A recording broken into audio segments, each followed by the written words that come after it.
Knock knock. Who's there? Sona. Sona who? Sona. Dalawa ang puso ko.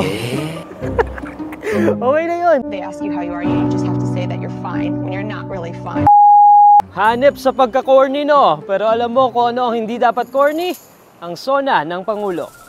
You might think that the first State of the Nation address was delivered by President Emilio Aguinaldo. After all, he's the first president.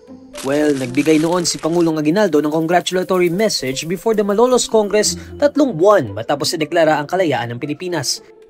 Kahit nga si Apolinario Mabini ay nagkaroon ng State of the Katipunan address. Pero technically, ang unang SONA as we know it today was delivered by President Manuel L. Quezon noong November 25, 1935. Alinsunod yan sa 1935 Constitution na nag-atas sa Pangulo na mag-ulat sa Kongreso. Ibig sabihin, kahit si Pangulong Aguinaldo ang unang presidente ng Pilipinas, naisabatas lamang ang pagde-deliver ng SONA noong panahon ni Pangulong Quezon.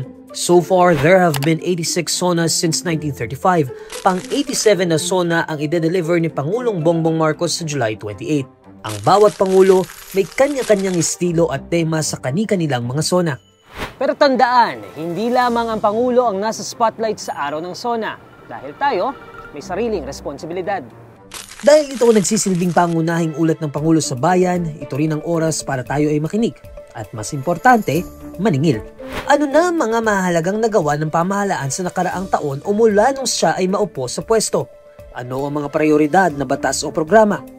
Tayo ba ay nasa tamang landas? Totoo na ba yan? Ito ang simula ng bagong bukas. O maraming pangako ang napako?